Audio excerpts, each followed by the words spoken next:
جتنے بھی جید، سارے ہی جید ہیں خیر، نبی اور پیغمبر اللہ نے بھیجے، ان میں سے حضرت ابراہیم علیہ السلام جو ہے، ان کے جتنے بھی واقعات احادیث میں اور قرآن حکیم میں آتے ہیں، ان کا تسلسل جو ہے، اگر میں غلط نہیں ہوں تو وہ اتنا زیادہ اور اتنے زیادہ واقعات ہیں کہ یقین کیجئے کہ وہ ایک نشست میں میرے خیال میں صرف ایک ہی واقعہ جو ہے وہ بیان کیا جا سکتا ہے۔ حضرت نوح علیہ السلام سے اگر دیکھیں اور آگے چلیں تو تقریباً حضرت آدم علیہ السلام سے 2 سے 2.5 ہزار سال کا فرق ہے، اور حضرت سام کی اولاد میں سے حضرت ابراہیم علیہ السلام جو ہیں وہ آگے چلتے ہیں۔ تفسیروں میں پڑھتے ہیں کہ آپ کی شکل جو ہے، شبہ جو ہے، وہ نبی پاک صلی اللہ علیہ وسلم سے ملتی تھی، اس لیے اللہ نے انہی کی لڑی میں سے صرف محمد کو نکالا، اور باقی سارے نبی جو ہے وہ ان کی لڑی سے نہیں چلے۔ ان کے والد کا نام جو ہے وہ روایتوں میں، احادیث کے اندر بھی آذر بھی آتا ہے، کچھ روایتوں میں آتا ہے کہ وہ شاید ان کے چچا تھے، اور سوال کرنے کا ان کا بہت زیادہ انداز تھا اپنی زندگی میں لوگوں کے ساتھ، اور اسی لیے انہوں نے بتوں کو جب توڑا تب ان بتوں کو توڑ کے تو ایک بڑے بت کے اوپر انہوں نے اپنی وہ جو توڑنے والی جو چیز تھی، تھوڑی تھی یا جو بھی چیز تھی، وہ ڈال دی، اور اس پہ آرگومنٹ کیا انہوں نے نمرود کے ساتھ کہ جناب میں تو نہیں توڑا، یہ تو اس نے توڑا ہوگا، یہ خدا ہے تمہارے۔ یہاں پہ نمرود نے جو آگ جلائی، پھر اس کا بڑا واقعہ ہے، اور اس کو ایک وہ چیز ہوتی ہے جس کو کیٹاپٹ کہتے ہیں، منجنیق جو ہے، اس کی پھر ایک دفعہ انٹروڈکشن ہوئی کہ منجنیق کے اندر ڈال کے آپ کو آگ کے اندر پھینکا گیا، اور اسی درمیان میں جبرائیل علیہ السلام بھی آئے اور کہا لیکن حسبنا اللہ نعم الوکیل، اور سلام بن کے پھر اللہ نے اس آگ کو ٹھنڈا کیا۔ 4 پرندوں کو ذبح کرنے کا جو واقعہ آتا ہے، کہا کہ میں جانتا ہوں کہ تو زندگی اور موت کا دینے والا ہے، لیکن مجھے صرف تسلی کے لیے سمجھا دے، پھر ان کو کاٹا اور پھر آواز دی اور سارے اکٹھے ہوئے۔ آپ کی اہلیہ، آپ کی جو بیوی ہے جس کے ساتھ کہ آپ نے ہجرت کی عراق سے فلسطین، حضرت سارہ علیہ السلام، راستے میں مصر کے بادشاہ نے ان کے ساتھ گفتگو کی، بخاری شریف کی آپ کو حدیث عرض کر رہا ہوں، جس پہ کہ آپ نے کہا کہ تم کہہ دینا کہ میری بہن ہے، پھر وہ جب ہاتھ لگانے لگتا تھا تو وہ پتھر کا بن جاتا تھا۔ 3 دفعہ یہ معاملہ رپیٹ ہوا، پھر اس نے بہرحال توبہ کے ساتھ ساتھ حضرت ہاجرہ علیہ السلام جو ہیں وہ ساتھ دی، اور حضرت ہاجرہ کے سے جو اولاد پیدا ہوئی حضرت اسماعیل علیہ السلام، پھر ان کی قربانی کا ذکر اور ان کے زمزم کا ذکر جو کہ سارا واقعہ آتا ہے۔ اس میں مجھے جو سب سے اہم بات لگتی ہے وہ ان کا وہ واقعہ جس میں کہ وہ اپنے بیٹے کے پاس جاتے ہیں اور کہتے ہیں، بہو سے پوچھتے ہیں کہ کیسا ہے، تو پھر وہ جو چوکھٹ ہے یا جو دہلیز ہے اس کو بدلنے کا جو ذکر کرتے ہیں، وہ یہ سارا معاملہ جو ہے اس کو ایک طرف رکھیے اور ایک طرف دیکھیے کہ خانہ کعبہ میں اپنے خانہ کعبہ کو بنانے کے لیے جو وہ کر رہے ہیں اپنے والد کی ساتھ اسسٹنس، اور وہاں سے پھر پتھر آتا ہے اور خانہ کعبہ میں حجرہ اسود جو ہے وہ رکھا جاتا ہے۔ ڈاکٹر صاحب، اتنی لمبی تفسیر ہے حضرت ابراہیم علیہ السلام کی، ایک پیغمبر ہونے کی حیثیت سے آپ کو کیوں لگتا ہے کہ حضرت ابراہیم کی زندگی اتنی لمبی ہونے کے ساتھ ساتھ اتنی مصروف ہے؟ مصروف بھی ہے، لمبی بھی ہے، اور امپورٹنٹ بھی ہے۔ دیکھیے، اور وہ روایتیں آج تک سنت کے طور پہ آج تک سنت ابراہیمی حضور نے جاری فرما دی ہے، کچھ میں اصلاح فرما دی۔ اچھا، اب امپورٹنٹ چیز یہ ہے حضرت ابراہیم کی پوری لائف کا اگر آپ جائزہ لیں، خاص طور پہ قرآن مجید کی تک رہ کر، تو آپ کو حضرت ابراہیم کی شخصیت کے 3 پہلو نمایاں نظر آتے ہیں۔ سب سے پہلے لاجک، وہ نہایت لاجیکل آدمی تھے، معقول آدمی تھے، اور ان کی ابتدائی تمام دلائل کوئی کرامات اور معجزات پر مبنی نہیں ہے، وہ لاجکس کے ذریعے لوگوں کی توجہ حق کی طرف دلواتے تھے۔ دوسری سر چیز ہے توکل، مثال بھی دیتے جائیں نا، لاجک نمرود سے بھی بحث کر رہے ہیں سر، لاجک نمرود سے بحث کر رہے ہیں، وہ کہتا ہے جی میں زندہ کرتا ہوں، مارتا ہوں۔ انہوں نے کہا اچھا، اس نے 2 غلام منگوا کے مار دیے، انہوں نے کہا چلو اس کو چھوڑو، یہ بتاؤ میرا وہ رب ہے جو سورج ادھر سے نکالتا ہے ادھر سے نکال کے دکھا دے، الٹا کر دے، وہ مبہوت ہو گیا۔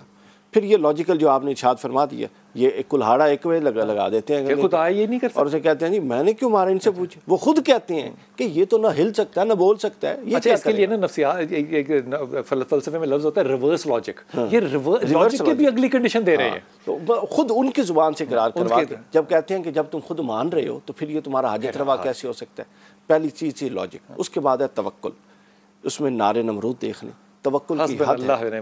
یہ توکل آپ کو یا حضور صلی اللہ علیہ وسلم کو ملے گا. جب طائف میں یہی فرشتے دو آئے تھے اور جب حضرت ابراہیم کو منجنیق میں پھینک ڈال کر ابن کثیر کہتے ہیں ابھی ہوا میں لہرا رہے تھے, ابھی تشریف نہیں لے گئے تھے آگ میں, کہ اس دوران کا یہ واقعہ کہ آئے تھے کہ اللہ کا حکم ہے آپ بتائیے. تو انہوں نے فرمایا, اب وہ بھی اللہ کے بھیجے ہوئے تھے, توکل کا لیول دیکھیں کیا بات ہے. یعنی انہوں نے نمائندے پر بھی اعتماد کرنا مناسب نہیں سمجھا. انہوں نے کہا وہ جانتا ہے جب میرا اس کے ساتھ معاملہ ہے. تو وہ توکل دیکھے, پھر آگ بھی گلزار ہو گئی اور سارا کچھ ہو گیا. حضرت ابراہیم فرمایا کرتے تھے کہ میرے زندگی کے آرام دہ ترین دن وہ ہیں جو میں نے آگ میں گزارے. اور اس کے بعد میری زندگی کے آرام دہ ترین سب سے آرام دہ ایام وہ ہیں جو میں نے آگ میں گزاری. اچھا اب اس کے بعد سر تیسرا دیکھیے, تیسرا ایثار. آپ کو حکم ہوتا ہے کہ اپنی بیوی اور نوزائیدہ بچے کو لے کر جاؤ اور بے آب و گیا جگہ پہ جا کے چھوڑ دو. اور کہاں چھوڑ دو جس کا ایڈریس ہی نہیں پتا, براق پہ بیٹھو. اور براق سے وہاں جو فرشتہ ساتھ تھا پوچھتے تھے, وہ کہتے تھے ابھی مقام نہیں آیا, پوچھ. اور بیوی کا حال دیکھیے کہ بیوی نے پوچھا کہ ہمیں یہاں کس کے سہارے پہ چھوڑ کے جا, اللہ کے. کہتے ہیں کہ اللہ کے سہارے. نہ بیوی نے کوئی شکوہ. اگلا جملہ بیوی کا نہیں سنائیں گے. بیوی کہتی ہے اللہ تیرے سے بہتر میری حفاظت کر سکتا ہے. یار خدا کی. اور پھر آگے دیکھیے وہ ایثار دیکھیے. پھر واپس آتے ہیں کتنے عرصے بعد اسماعیل علیہ السلام کے پاس, وہ دہلیز والا واقعہ. اسماعیل علیہ السلام سے پھر تیسری دفعہ جب ملاقات ہوئی, پھر تعمیر کعبہ کا واقعہ آیا, تو کہیں اسماعیل نے کہا کہ بابا جان آپ تو ہمیں چھوڑ کے چلے گئے تھے, اب آپ آ گئے ہیں دہلی سے بدلوانے. آج کا دور دیکھیے نا, لوگ آگے حق اور فرض دونوں ساتھ ساتھ چلاتے ہیں. جو اقبال نے کیا کہا تھا کہ سکھائے کس نے اسماعیل کو آداب فرزندی, کہ پوری اس ٹاک میں کوئی ڈسکشن نہیں ہے کہ وہ حکم الہی تھا. لیکن اپنے باپ کا حکم مانا اور بیوی کو چھوڑا. بیوی کو چھوڑا, بالکل چھوڑا. اچھا یہ واقعہ ہم کتنا کم سناتے ہیں ڈاکٹر صاحب؟ نہیں میں تو ابھی تھوڑے دن پہلے بھی سنایا میں نے ٹی وی پہ, بالکل سنا ہے. بالکل انہوں نے فرمایا. اچھا آپ واقعہ سن لیجئے کیا ہے. ایک پہلو ہے وہ ضروری ہے, بہت معذرت. پہلو یہ ہے کہ جب تشریف لائے, بخاری کی حدیث جب شروع ہوتی ہے تو حضرت ابراہیم علیہ السلام نے حال احوال دریافت کیا, اور وہ وقت یہ تھا, میں نے پھر اس کی ابن حجر کی شرح بھی نکالی, آپ سن لیجئے. انہوں نے کہا کہ یہ وقت وہ تھا کہ اس وقت وہاں پر فراوانی تھی, یعنی اچھا تھا, مالی حوال بھی ٹھیک تھا. تو بیوی نے کیا کیا, جو پہلی زوجہ تھی, انہوں نے کہا ہم تو بہت پریشان ہیں, ہمارے ہاں تو بہت تنگ دستی ہے, شکوہ اور شکایتوں کا انبار لگا دیا. تو حضرت ابراہیم نے جب سنا اور فرمایا کہ جب وہ آئے تو انہیں بتا دینا کہ دہلیز چینج کر. حالات پھر وہی تھے لیکن دوسری بیوی نے پردہ رکھا. دوسری دفعہ جب آئے تو حالات پھر وہی سے, اور جب ان سے پوچھا تو انہوں نے کہا اللہ کا فضل ہے, اللہ کا ذکر ہوتا ہے, اللہ کا بندہ, اللہ نے مجھے عقد میں دیا, مجھے اور کیا چاہیے. تو فرمایا کہ آئیں تو انہیں کہنا کہ اپنی چوکھٹ کو مضبوط کریں. گویا کہ معاشرہ سازی دیکھیے, جن لوگوں نے معاشرے بنانے ہوتے ہیں ان کو پتہ تھا کہ اسماعیل کے عقد میں وہ صابرہ اور وہ شاکرہ ہونی چاہیے کہ جس کی زبان سے شکوہ نہ ہو. اگر اسماعیل کے لیے اتنا اہتمام کیا جاتا ہے تو آپ اندازہ کر لیجیے علی اور حسین کے لیے رب نے کیا اہتمام کیا. خوبصورت بات کی. حضور اقدس جب حضرت حاجرہ کو اولاد ہوتی ہے اسماعیل علیہ السلام, تو محمد صلی اللہ علیہ وسلم کی لڑی وہاں سے چلتی ہے. جب پہلی بیوی سارہ کو اولاد ہوتی ہے تو حضرت اسحاق سے باقی سارے نبیوں کی بنتی ہے. اس میں یہ تخصیص اور یہ فرق, اس پہ کچھ تعلیق روشنی؟ بلال بھائی میں اگر آپ مجھے اجازت دیں تو صرف 2-3 باتیں جلدی سے عرض کرتا ہوں, پھر آخری بات میں نے بڑی خوبصورت کر دی, وہاں سے اٹھانی ہے بات. جی ماشاءاللہ بالکل بہت خوبصورت بات کی ہے جی, الحمدللہ. دیکھیں حضرت ابراہیم علیہ السلام کی زندگی کے اگر صرف ٹاپکس کو ڈسکس کریں نا, ٹاپکس جو واقعات ہیں نا مشہور, تو میرے خیال ایک پروگرام تو کافی نہیں ہوگا. ٹاپکس ایک ٹاپک پہ ایک پروگرام, ایک ٹاپک کے کم از کم ایک پروگرام جو ہے نا اس کی تمام تر جزیات کے ساتھ. میں جلدی سے جو ہے نا 2 اور 3 باتیں عرض کرنا چاہوں گا, پھر ایک کویسچن کروں گا, آپ ہی جواب دیجیے گا, میں اس کا جواب نہیں دوں گا. سب سے پہلی بات تو یہ ہے کہ حضرت ابراہیم علیہ السلام کا یہ جو بتوں کو توڑنے والا واقعہ ہے آج کے زمانے میں, اس میں ہمیں کیا درس ملتا ہے. میں اکثر یہ بات عرض کیا کروں. نمبر 1, حضرت ابراہیم علیہ السلام نے جب یہ چاہا کہ اپنی قوم کو پیغام دیں تو انہوں نے اس دن کا انتخاب کیا جب فیسٹیول کے لیے لوگ اپنے گھروں سے, شہر سے باہر جاتے تھے, اور یہ فیسٹیول سالہ سال سے ہو رہا تھا, جس کا مطلب یہ ہے کہ حضرت ابراہیم علیہ السلام نے نئے دن کو کوئی چیز انویڈ نہیں کی, انوینشن نہیں کی, ڈیٹا کلیکٹ کیا, جو آلریڈی, کیا بات, جو آلریڈی انویژن ہو چکی ہوئی تھی اسی کو استعمال کیا. لوگ کہتے ہیں جی کہ تم فیس بک پر بیٹھ کر کیا کر رہے ہو. بھائی حضرت ابراہیم کی سنت ہے, کسی نے بنائی ہوئی ہے, ہم نے اس کا استعمال کرنا ہے. کیا بات ہے. حضرت ابراہیم علیہ السلام نے یہی کیا نا, نبی کی سنت جو ہے نا وہ یہ ہے کہ بناؤ تم, استعمال ہم کریں گے. یہ جتنے بھی ٹولز ہیں سارے کے سارے, فیسٹیول ان کا تھا, بت پرستوں کا تھا, لیکن اس کا بہترین استعمال جو حضرت ابراہیم علیہ السلام نے کیا. تو آج بھی ہمیں جو ہے نا ان ٹولز کا بہترین استعمال کرنا ہے, اور ہمیں تانا نہ دو کہ جناب یہ بنایا تو فلاں نے ہوا اور تم کیا کر رہے ہو. حضرت ابراہیم علیہ السلام کی سنت ہے. کیا بات ہے, بہت اچھی. اچھا اب میں اس کی تفصیلات میں نہیں جاتا, آگے چلتا ہوں. دوسری بات جو ہے نا وہ یہ ہے, حضرت ابراہیم علیہ السلام کا واقعہ جو بیان کیجیے حضرت اسماعیل علیہ السلام کی قربانی کے لیے، اب پورا تفصیلی واقعہ اس کو میں تفصیلات کو چھوڑ کر پوائنٹ پر جاتا ہوں. حضرت ابراہیم علیہ السلام نے کہا کہ بیٹا میں نے خواب میں دیکھا انی ارا فی المنام ان اذبحک کے، تو کہا کہ یا ابت افعل ما تؤمر، جو حکم ہوا ہے اس کو انجام دیجیے، ستجدنی انشاءاللہ من الصابرین، آپ مجھے صابرین میں سے پائیں گے.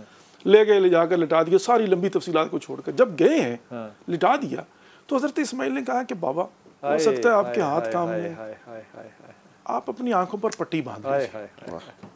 اچھا اب اس کا ایک بہت بڑا، یہ بھی نبی ہے وہ بھی نبی ہیں، یہ دونوں نبی ہیں، اور اس کا ایک بہت بڑا فلسفہ ہے جس کو میں بیان اور عرض کرنا چاہتا ہوں. اب حضرت ابراہیم علیہ السلام نے پٹی باندھ لی آنکھوں کے اوپر، جوان بیٹے کو لٹا لیا. اب لوگ کہتے ہیں نا کہ جناب جو کہا بھی جاتا ہے یہاں تک آ کر رک جاتے ہیں نا، آگے نہیں جاتے. حضرت ابراہیم علیہ السلام نے اسماعیل کو لٹایا، چھری پکڑی اور پکڑ کے اب یہ روایات ہیں، لیکن روایات کی روشنی میں در حقیقت جو ہے نا وہ کیا، چونکہ پٹی بندی ہوئی، حکمت کیا، پٹی باندھ کے حضرت ابراہیم نے کہتے چھری رکھی نہیں ہے، رکھی نہیں ہے، بلکہ یہ جو سنت ہے نا بکرا ذبح کرنے کی، قربانی کا اپنے ہاتھ سے، اس کی کیا ہوتی ہے، میں نے خود کیا حج پہ جا کر نا، تو کیا ہوتا ہے کہ جب آپ چھری پھیرتے ہیں نا، وہ چھری کے پھیرنے کی جو حص ہوتی ہے نا وہ بڑی عجیب سی ہوتی ہے بکرے کی گردن پہ. اس کو حضرت ابراہیم علیہ السلام کی آنکھوں پہ پٹی بندی ہوئی تھی، انہوں نے حضرت اسماعیل کی گردن پہ چھری رکھی نہیں ہے بلکہ پھیری ہے. وہ چھری پھیر رہے ہیں اور ان کی دانست میں ان کے بیٹے کی گردن سے خون نکل رہا ہے، کٹ. جب آنکھ کھلی تو وہاں پر دمبا تھا. تو میرا بھائی اگر خلیل خدا بننا ہے چھری رکھنا کافی نہیں، چلانا بھی ضروری ہے. واہ واہ واہ واہ واہ واہ واہ واہ واہ ڈاکٹر صاحب کمال کر دیا، کمال ہو گئی نا بات. ہائے ہائے ہائے ہائے ہائے ہائے ہائے ہائے بس. اور وہی آزمائش کا لمحہ تو وہی تھا وہ جو برداشت ہو رہی تھی. خلیل اللہ بننا ہے، چھری رکھنی نہیں ہے، چھری کو چلانا ہے. اب اللہ کا کام ہے کہ جب چلا دو گے، جب قربانی دے دو گے، پھر خدا کیسے قبول کرے گا، وہ خدا کا کام ہے کہ وہاں پر جو ہے نا نیچے سے کیسے نکالتا ہے اور وہاں پر دمبا بناتا ہے. اچھا تیسری بات، اب یہ بڑا خوبصورت ٹاپک ہے جس پر کبھی بحث ہونی چاہیے، اور یہ میرا سوال ہے، ظاہراً کون سے اسباب تھے کہ حضرت ابراہیم علیہ السلام بی بی ہاجرہ کو ظاہراً انسینٹیو کیا تھا جو لے کر گئے ہیں چھوڑنے کے لیے؟ ظاہراً کیا تھا؟ اصل میں جو ہے نا یہ سوال ہے. اور آگے چل کر یہ کہوں گا، صرف یہ بات کروں گا کہ جب حضرت ابراہیم علیہ السلام، اب یہ سنت ہے بی بی ہاجرہ کی، اور یہ تمام تر خواتین کے لیے بالخصوص، ہمارے لیے بھی، بعض خواتین کہتی ہیں اب خواتین کا بھائی سب کے لیے حضرت ہاجرہ جو ہے نا جب حضرت ابراہیم جانے لگے تو جو ظاہری اسباب تھے، میں چھوڑ رہا ہوں ان کو نا، وہ آپ بات کر لیجئے گا، ظاہری اسباب کو دیکھتے ہوئے حضرت بی بی ہاجرہ نے تمام تر کوشش کی کہ وہ جو ظاہری اسباب ہیں ان پر کہ نہیں ایسا نہیں ہوگا، جو ہو گیا وہ ہو گیا، پلیز مطلب I will change myself for an example. لیکن حضرت ابراہیم کی ڈٹرمنیشن کو دیکھ کر بی بی ہاجرہ ایک نتیجے پر پہنچی جہاں سے وہ پلٹی ہیں. وہ کیا تھی؟ کہا نہیں یہ ظاہری اسباب نہیں ہیں، یہ نبی خدا ہیں اور یہ حکم الہی ہے. جب بی بی کو پتا چلا کہ یہ حکم الہی ہے تو پھر بی بی نے کوئی کوشش ہی نہیں کی. Surrender, absolutely surrender, submission. الاسلام ہوا تسلیم. اور انسیکیورٹی کتنی ہے، بچہ گود میں ہے، پانی نہیں ہے، روٹی نہیں ہے، بیابان. لیکن یہاں پر کیا تھا؟ Absolutely submission. الاسلام ہوا تسلیم، کیونکہ حکم ہے اللہ کا.